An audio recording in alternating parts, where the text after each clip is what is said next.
Bonjour, aujourd'hui on va s'attaquer à une idée reçue, une grosse idée reçue sur la productivité. Et si la solution, ce n'était pas de mieux gérer son temps, mais de mieux gérer son énergie? Restez bien avec moi parce que ce qu'on va voir ensemble pourrait littéralement changer votre façon de travailler. Et voilà, tout est dit, ou presque. Cette phrase, elle met le doigt sur le grand malentendu de notre époque. On court tous après les heures, on essaye de remplir nos agendas à ras-bord, mais on passe à côté de l'essentiel, la qualité de notre énergie. Et c'est exactement ce qu'on va décortiquer, comment multiplier son efficacité sans forcément travailler plus. Alors, il faut bien comprendre un truc hyper important. Être occupé, ça n'a rien à voir avec être productif. C'est même souvent le contraire. On est tous tombés dans ce piège, pas vrai? Les réunions qui s'éternisent, la chasse aux emails, les notifications. On brasse de l'air, on fait du travail sur le travail. La vraie productivité, c'est l'inverse. C'est l'art de se concentrer sur le peu de choses qui apportent de vrais résultats. Alors voilà le programme. D'abord, on va bien identifier le problème. Ensuite, on va construire notre performance sur 3 piliers solides. Et surtout, on finira avec un plan d'action super concret que vous pourrez appliquer dès demain matin. Allez, on attaque direct le cœur du problème. Le changement de mentalité, il est là. Il faut arrêter de voir le temps comme notre ressource principale. La vraie ressource, la plus précieuse, c'est notre énergie. Et ça, c'est la phrase à retenir. Pensez-y. Une journée de 8 heures avec une énergie au top et une concentration maximale peut produire bien plus qu'une semaine de 60 heures d'épuisement. Ce qui compte, ce n'est pas le nombre d'heures, c'est l'intensité et la qualité de l'énergie qu'on y met. Pour construire cette performance, c'est un peu comme bâtir une maison. Il faut 3 piliers solides. D'abord, l'énergie physique. C'est le carburant. Ensuite, la concentration mentale. C'est le moteur, la direction. Et enfin, l'environnement optimisé. C'est l'autoroute bien dégagée qui nous permet d'avancer vite et sans obstacle. On commence donc par le premier pilier. C'est la base de tout. Avant même de penser à sa to-do list, il faut s'assurer que notre corps, notre machine, a tout ce qu'il faut pour tourner à plein régime. Et là, c'est assez fou de voir à quel point les bases sont basiques, mais tellement cruciales. Le sommeil entre 7 et 9 heures, c'est non négociable. Sachez que dormir moins de 6 heures par nuit, ça nous met dans un état cognitif comparable à quelqu'un qui a bu, c'est dire. La nutrition et un peu de mouvement, eux, vont réguler nos niveaux d'énergie tout au long de la journée. Bon, concrètement, ça veut dire quoi? Pour éviter le fameux coup de barre de 15 heures, le secret, c'est de stabiliser sa glycémie. On mise sur les protéines le matin et on oublie les snacks sucrés qui nous donnent un pic d'énergie suivi d'une chute brutale. On préfère une poignée d'amandes, un yaourt grec et surtout, on boit de l'eau. Le cerveau, c'est 75% d'eau. Il a besoin d'être hydraté pour bien fonctionner. Ok, maintenant qu'on a le carburant, l'énergie physique, comment on s'assure de bien l'utiliser? C'est tout l'enjeu du deuxième pilier. Comment diriger cette énergie sur les bonnes choses avec une concentration de fer? Alors là, on a un outil d'une simplicité, mais d'une efficacité redoutable, la matrice d'Eisenhower. Elle nous force à nous poser 2 questions. Est-ce que c'est urgent et est-ce que c'est important? Le piège dans lequel on tombe tous, c'est de passer notre vie dans la case urgent et important, à éteindre des incendies.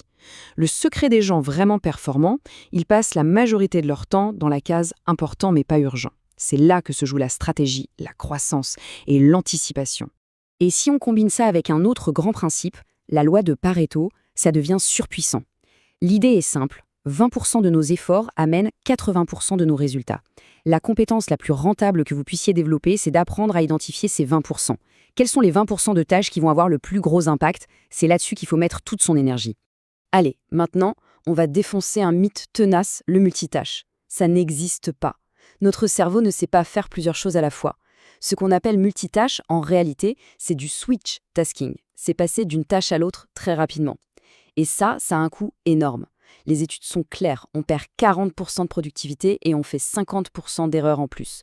Donc la règle, c'est une seule chose à la fois. Et accrochez-vous bien, parce que voilà le coût caché d'une simple interruption. Une notification qui pop, un collègue qui vous pose une question. À chaque fois, il faut en moyenne 23 minutes à notre cerveau pour retrouver son niveau de concentration maximal. Faites le calcul, à peine 5 interruptions dans la journée, et c'est presque 2 heures de productivité qui partent en fumée. C'est terrifiant, non?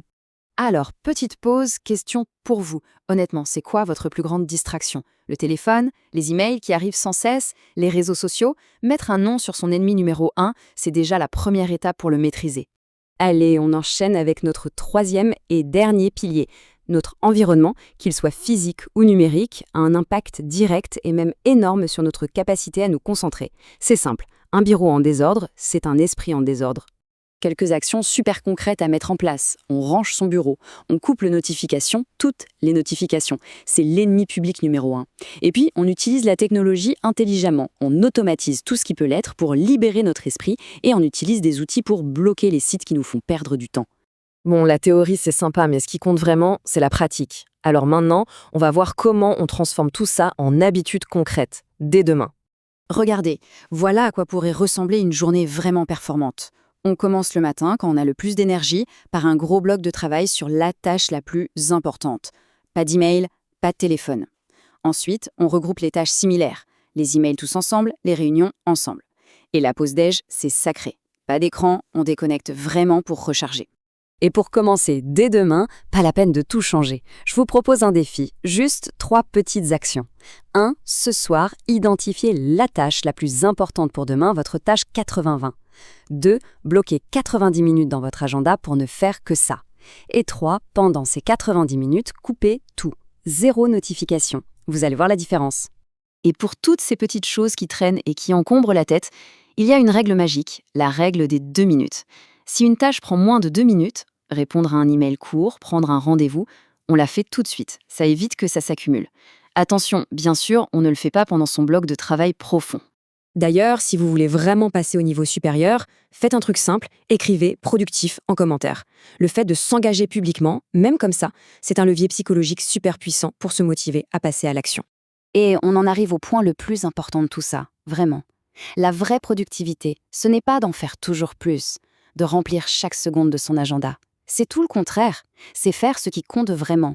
C'est travailler moins, mais mieux, avec une énergie totale et un esprit parfaitement clair. Alors pour finir, j'ai une dernière question. Quelle est la seule chose que vous allez changer dès demain pour mieux gérer votre énergie?